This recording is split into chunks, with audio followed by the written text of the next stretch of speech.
दोस्तों, गल्फ की सबसे बड़ी जंग में क्या मुश्तबा खामनाई अब ट्रंप और नेतन्याहू पर भारी पड़ रहे हैं? और क्या जंग का रिमोट कंट्रोल पिछले कुछ दिनों में ट्रंप के हाथ से निकलकर मुश्तबा के हाथ में आ गया है? और सबसे बड़ा सवाल, क्या यह जंग अगर लंबी चली तो क्या ट्रंप और नेतन्याहू के लिए अमेरिका और इजराइल के लिए मुसीबतें बढ़ती चली जाएंगी? अब ईरान के टॉप एक्सपर्ट और भारत के सबसे वरिष्ठतम संपादकों में एक सईद नकवी का मानना है कि पिछले 6-7 दिनों में जिस तरह से ईरान ने भारी झटके दिए हैं अमेरिकी फौज को और इजराइल के भीतर ईरानी मिसाइलों ने जो कहर बरपाया है, जैसा कि इजराइल ने पहले कभी नहीं देखा, इन दो वजहों से ईरान धीरे धीरे भारी पड़ता जा रहा है और ये जंग कहीं ना कहीं मुश्तबा की गिरफ्त में आ रही है। सईद नकवी का मानना है, वो शख्स जिन्होंने प्रधानमंत्री अटल बिहारी वाजपेयी और प्रधानमंत्री पीवी नरसिम्हा राव को खामनाई से मिलवाया था। खामनाई, जी हाँ, इमाम खामनाई से मिलवाया था। अब सईद नकवी साहब को सिर्फ अमेरिका के अखबार नहीं छाप रहे, अरबिक न्यूज़पेपर और ईरान के अखबारों में भी सईद नकवी लगातार छप रहे, उनके ओपिनियंस छप रहे। और इसीलिए मैंने उनसे पूछा कि नकवी साहब ये बताइए कि क्या ये जंग अब पलटने जा रही है और क्या मुश्तबा खामनाई ही अब सेंट्रल फोर्स हैं, वही सेंट्रल स्टेज में, और ट्रंप और नेतन्याहू कहीं ना कहीं अपने ही जाल में फंसते जा रहे हैं? अब इस सवाल पर सईद नकवी ने जो जवाब दिया सुनकर मैं भी चौंक गया और मुझे लगता है कि अगर आप गौर से सुनेंगे तो इस जंग की सारी सच्चाई सईद नकवी की जुबान से आप भी समझ जाएंगे। बड़ा सवाल है वो ये है कि आज ट्रंप ने कहा है कि भाई ये जो हॉर्मुज की खाड़ी है, जो दुनिया की बड़ी अहम तेल रूट है, तेल का रास्ता है, इसको ईरान ने बंद कर रखा है, तेल की कीमतें बढ़ रही हैं।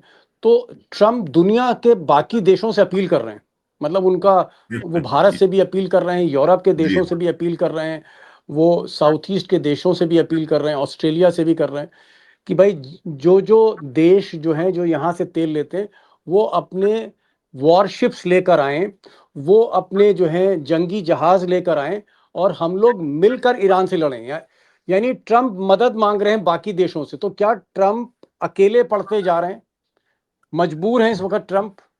दो मिसकैलकुलेशंस एक साथ हुए हैं इनसे। इसको कहते हैं जब आदमी के अंदर एक मिक्सचर ऐसा हो जिसमें कि ये नार्सिसिज्म और मेगलोमेनिया, नार्सिसिज्म और मेगलोमेनिया का जो एक अलग किस्म का मिलावट है, वो ट्रंप साहब की शख्सियत है। मसलन मतलब आत्ममुग्धता और उनका थोड़ा सा पागलपन। जी, ये समझ रहे थे कि हम खड़े हुए, वो जो जनवरी में वहां डेमोन्स्ट्रेशंस हो गए थे ईरान में, बस हम किसी ने इनके कान में ये डाल दी, खुफिया एजेंसीज ने। अरे खुफिया एजेंसीज अब की पकड़ी जाएंगी। उन्होंने इनके कान में ये समझा दिया कि बस ये आपके लोग हैं, आपने जहां 1-2 डिकैपिटेट किए इनके मोसाद के जरिए, देखिए सारी जनता खड़ी हो जाएगी। अभी तक चिल्ला रहे, अरे भाई कोई खड़ी नहीं हो रही, अरे भाई क्या हुआ, वो खड़ी नहीं हुई। तो एक तो कैलकुलेशन ये हुआ इनसे। दूसरा ग्लोबल है कि अब दुनिया आए हमें बचाए। जैसे कि जो हम जंग लड़ रहे हैं, दुनिया तारीफ कर रही है कि भाई अगर मुश्किल होगी तो हम आ जाएंगे, वो भी नहीं आएगी। तो ये दो इतने बड़े मिसकैलकुलेशन इनके हुए हैं, जिसको कि सिर्फ इस बात पे निर्भर है ये कि मेगलोमेनिया की इंतहा और नार्सिसिज्म। जी, मैं सवाल पर आ रहा हूं, लेकिन जो सईद नकवी साहब ने दोस्तों का, इन्होंने कहा कि ट्रंप ने 2 जगह मिस कैलकुलेट किए, कहीं ना कहीं असेसमेंट करने में, सिचुएशन को समझने में उनसे गलती हो गई। एक, जिस वक्त ईरान में प्रोटेस्ट हो रहा था, बगावत हो रही थी, उनको लग रहा था बहुत बड़ी बगावत है, और खुफिया एजेंसियों ने ट्रंप के कान में कह दिया कि साहब आप जो हैं बस एक आध लोगों को अगर एलिमिनेट कर देते हैं तो ये सत्ता, ये हुकूमत चली जाएगी और आपकी हुकूमत आ जाएगी। ये गलती थी। दूसरा, उनको लग रहा था कि दुनिया उनकी मदद करने आएगी, जैसे कोई बहुत बड़ा परोपकार का काम कर रहे हो ईरान में इस इस्लामिक रिजीम को हटा कर। ये वो कहना चाह रहे हैं। अब मैं एक चीज़ और जानना चाह रहा हूँ क्या आपको लगता है कि जितना ये जंग आगे बढ़ेगी, लंबी खिंचेगी, ट्रंप दलदल में फंसते जाएंगे, ट्रंप जो है कहीं ना कहीं इस भंवर में फंसते जाएंगे, मुश्किल हो जाएगी ट्रंप के लिए, और चुनाव भी हार सकते हैं नवंबर में जो अमेरिका में होना दो जा रहा है? चॉइस है, या तो ये इस क्विक सैंड में, भंवर में ये फंसते जाएंगे, जी या ये निकल के भागेंगे और कहेंगे कि हम जीत गए। इनको कोई बहाना चाहिए। वो बहाना बिल्कुल उल्टा, अभी आज हम और आप जो बात कर रहे हैं दीपक, आज जी ही वो दिन है जबकि 2003 अप्रैल में अमेरिका दाखिल हुआ था इराक में उसको जी ऑक्यूपाई कर लेने के लिए। आज वो दिन होने वाला है जबकि अमेरिका वापस जा रहा है इराक से। तो अगर ये इब्तिदा है तो बाकी और जो खाड़ी में इनकी बेसेस हैं, अब वो धीरे धीरे सब बंद होंगी। ये कभी वापस आएंगी कि नहीं? अब आपको पहली किरण दिखाई दे रही है कि दरअसल अब खेल क्या बन रहा है।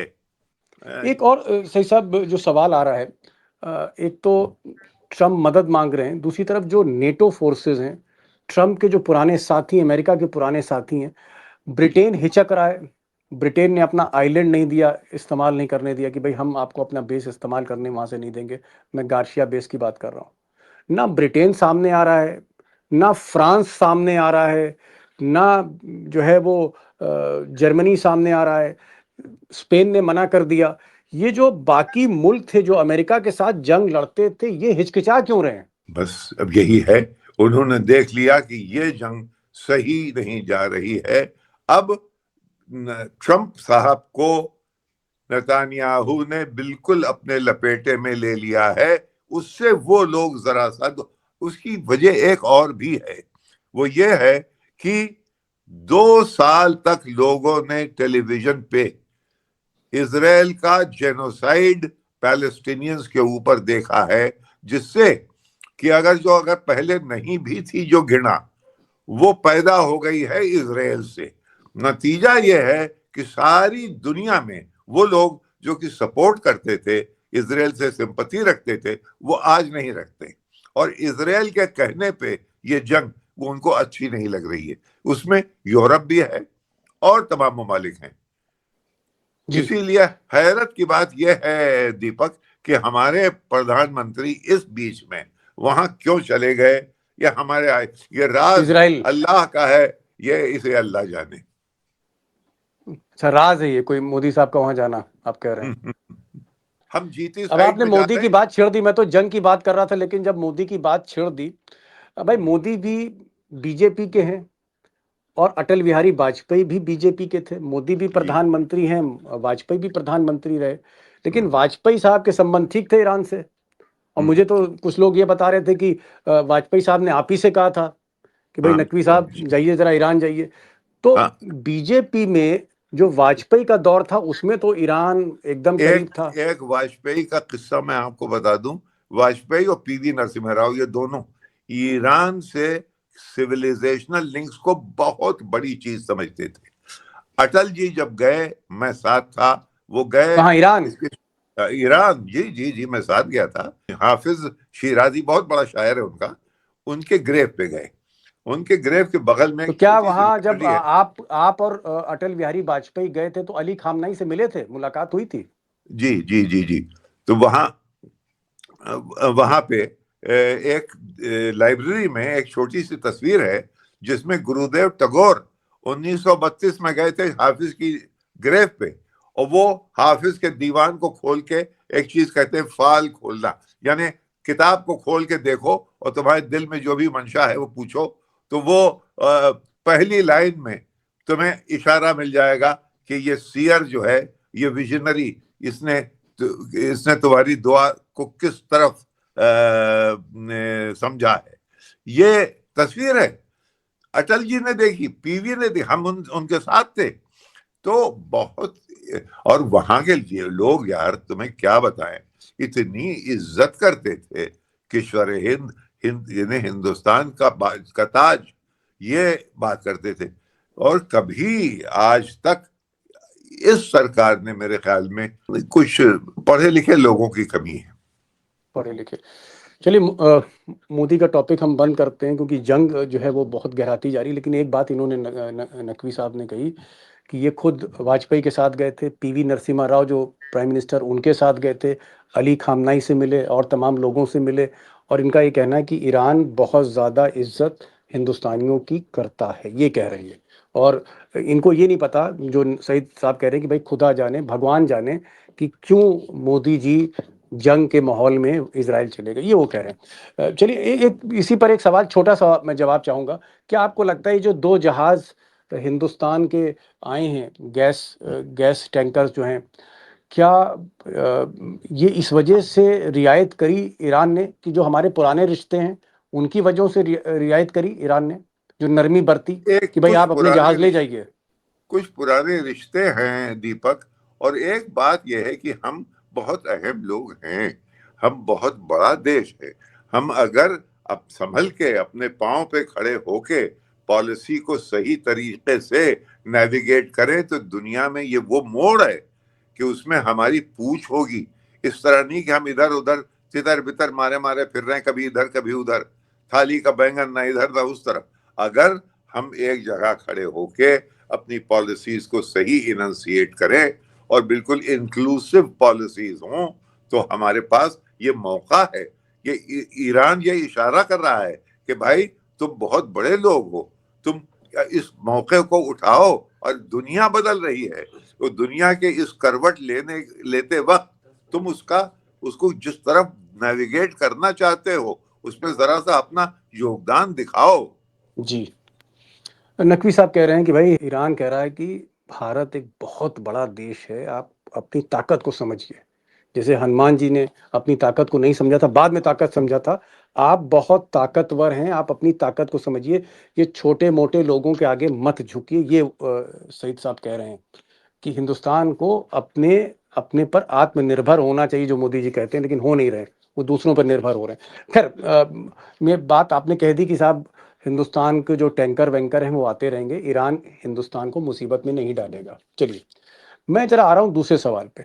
क्या ये स्ट्रेट ऑफ हॉर्मुज, ये जो हॉर्मुज की खाड़ी में जो इस वक्त कब्जे में है ईरान के, और अमेरिका की जो नेवी है वहाँ इसलिए नहीं जा रही क्योंकि नीचे बारूदी सुरंगें हैं, बारूद जो है वो कभी भी जो है डिटोनेट हो सकता है। क्या तेल की कीमत बढ़ती जाएगी और हो सकता है कि $200 पर बैरल हो जाए और त्राही त्राही मच जाए? क्या तब ट्रंप पर प्रेशर पड़ेगा, आपको लगता है, जब ये बहुत तेजी से? तो अभी पड़ रहा है। अभी उनको कोई बहाना मिल जाए, उनके मुंह में कोई बेर डाल दे कि भैया ये चबा लो और यहाँ से निकल जाओ, इसको विक्ट्री मान लो, तो वो निकल जाए। इस वक्त फंसे हुए हैं, ट्रंप फंसे हुए हैं। हाँ यकीन। आप ये और इस वक्त तो वो इजरायली लॉबी भी उनको नहीं रोकेगी, क्योंकि देख रही है कि हर तरफ भाई ट्रम्प का सबसे बड़ी चीज उन्होंने जो पैदा की थी वो है मेक अमेरिका ग्रेट अगेन। मागा एक बेस उन्होंने तैयार की थी, वो बिल्कुल खुल के उसमें शिगाफ आ गई है। अब वो लोग बाकायदा इस बात को पब्लिकली कह रहे हैं, हमारे अमेरिकन सोल्जर्स एक दूसरे मुल्क के लिए अपनी जान क्यों दे, ये वो कह रहे हैं। नकवी साहब, क्या आपको लगता है कि ट्रंप चाहते हैं कि वहां पर ही जो निजाम है इसको बदल दें, सरकार को बदल दें, तख्ता पलट कर दें? क्या आपको लगता है कि ये एक्सरसाइज बहुत मुश्किल है, नामुमकिन है इस सरकार को बदलना, क्योंकि कोई विकल्प नहीं है वहां पर? नामुमकिन है। जितना ही वक्त गुजरता जाएगा और ये रैली करते जाएंगे और खास इस बात का एहसास होता जाएगा कि हम जीत रहे हैं। भाई उन लोगों को मालूम नहीं है, लेकिन वहां लोगों को मालूम है कुछ क्या, कि पूरे पहाड़ों के नीचे पूरे शहर बसे हुए हैं जिसमें सिर्फ मिसाइल्स हैं और ड्रोन्स हैं। यानी कोई इंतहा नहीं उन लोगों ने। भाई 47 साल से आप परेशान किए हुए हैं उन्हें, तो धीरे धीरे धीरे धीरे सब्र से अभी तक वो सब्र टूट गया उस दिन। एक तो जंग आपने छेड़ दी उनके ऊपर, फिर आपने उनके उस लीडर को मार दिया, रहबर को मार दिया, जिसको कि वो रिलीजियस, यानी आपने उनके पोप को मार दिया। ये जो आपने किया, एक आग ऐसी सवाल नहीं उठता। आपने बिल्कुल गलती की और आपने शायद ये सुन ली नेतन्याहू और इजरायली इंटेलिजेंस की बातें, वो गलत साबित हुई। जी। अब मैं आ रहा हूँ एक और बड़े सवाल पर। ये जो गल्फ की कंट्रीज हैं, जैसे United Arab Emirates, Dubai, Abu Dhabi, या फिर कतर, या फिर कुवैत, या फिर बहरीन, या फिर ओमान, या फिर सऊदी अरब, क्या ये जो देश हैं, ये जो देश हैं जिनमें जहाँ सबसे ज़्यादा तेल का उत्पादन है, ऑयल प्रोडक्शन है, क्या ये देश भी अब फंस गए हैं और अल्टीमेटली इनको सोचना पड़ेगा कि भाई ये अमेरिकी हैं, इनसे जो है कहीं ना कहीं दूरी बनाओ, या जो अमेरिका के जो बेस हैं ये बेस ख़त्म करो? क्या इस वक्त सऊदी अरब, कतर, कुवैत, बहरीन, इनके यहाँ थिंकिंग क्या चल रही? क्या ये भी कहीं ना कहीं थोड़ा फंसे हैं, मुश्किल में सऊदी अमेरिका अरब को के यहाँ लेकर? तो यकीन, सऊदी अरब के यहाँ तो ये थिंकिंग हो रही है, उसकी एविडेंस भी है। लेकिन सऊदी अरब और यूएई में जरा सा कुछ खटपट आपस में बन गई है, उसकी कुछ वजह है, और वो वजह भी सामने आ जाएंगी धीरे धीरे। तो आखिर में इनको ये लगा कि भाई ये बेसिस यहाँ इसलिए बनाई गई हैं कि ये हमें प्रोटेक्ट करेंगी। अब उन्होंने देखा कि बिल्कुल लेना का देना है यहाँ तो, यानी ये बेसिस सबसे बड़ा हमको एक्सपोज कर रही हैं, वल्नरेबल कर रही हैं, बजाय इसके कि हमें बचाएं। तो ये सोचने ओके। की बात तो है ही है। और सामने आने वाली है अभी ये ब्रिक्स का जो बढ़ना।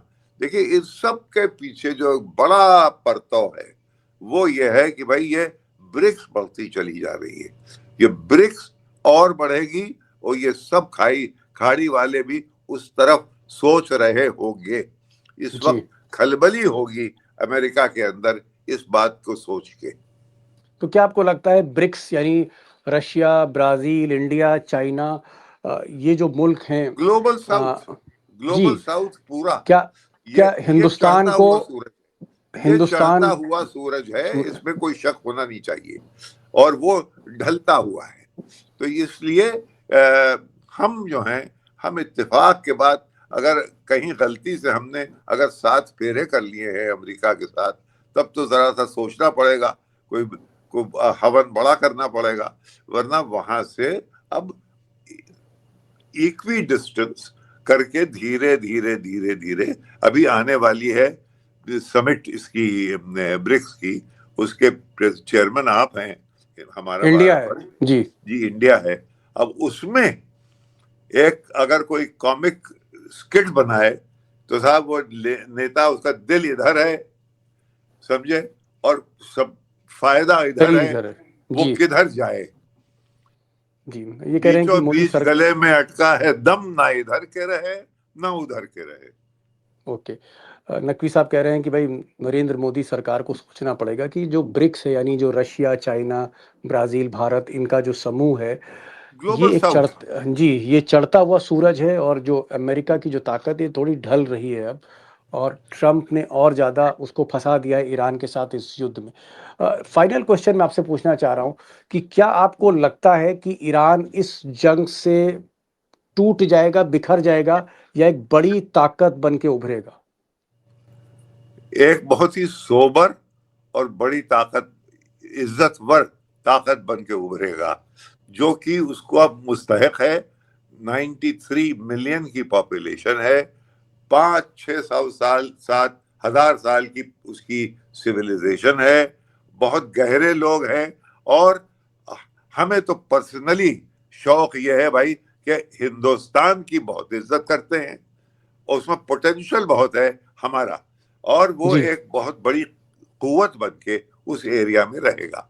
जी, ये नकवी साहब थे। नकवी साहब कह रहे हैं कि ट्रम्प एक तो फंस गए हैं, नेतन्याहू ने उनको फंसा दिया है, दुनिया उनका साथ नहीं दे रही है, अमेरिका हल्का सा ढलता हुआ सूरज है, ब्रिक्स एक चढ़ता हुआ सूरज है, और इस युद्ध, ये जो युद्ध है उसके बारे में उनका कहना है कि युद्ध अभी लंबा चलेगा, बहुत सब्र से 47 साल से तैयारी ईरान कर रहा था, और ईरान मिडिल ईस्ट में एक ताकत बन के उभरेगा। दूसरी तरफ सऊदी अरब, कतर, कुवैत, ये जो मुल्क हैं ये सोच रहे हैं, रीअलाइन कर रहे हैं कि अमेरिका का साथ लेना हमें उल्टा पड़ा, जो हमने बेस अपनी सुरक्षा के लिए अमेरिका के बनाए थे वो उल्टा हम पर आज पड़ रहे हैं। तो सऊदी अरब, कुवैत, कतर, यूएई, इस तरह के जो मुल्क हैं गल्फ के, वो भी सोच रहे हैं कि अमेरिका से थोड़ा सा दूरी बनाई जाए। दूसरी तरफ एक नया व्यवस्था उभर के सामने आ रही है जहां ईरान लंबे दौर के इस जंग में एक ताकत बन के उभरेगा। और भारत के लिए सबसे बढ़िया बात यह है कि उसके ईरान में बहुत ज़्यादा इज्जत है। ईरान भारत के सिविलाइजेशन तौर पे कल्चरल लिंक्स की वजह से हज़ारों साल के ताल्लुकात हैं। और भारत को चाहिए कि इस उभरती ताकत, उभरते समीकरण जो ब्रिक्स के हैं, जिसकी सदारत भारत कर रहा है, वो अपना जो आप कह सकते हैं कि स्टैंड थोड़ा क्लियर के, कन्फ्यूजन की जगह क्लैरिटी चाहिए मोदी सरकार में, ये वो कहना चाह रहे हैं। नकवी साहब, आप इस प्रोग्राम में आए, बहुत बहुत शुक्रिया, आपने समय निकाला। Thank you so much for joining this programme.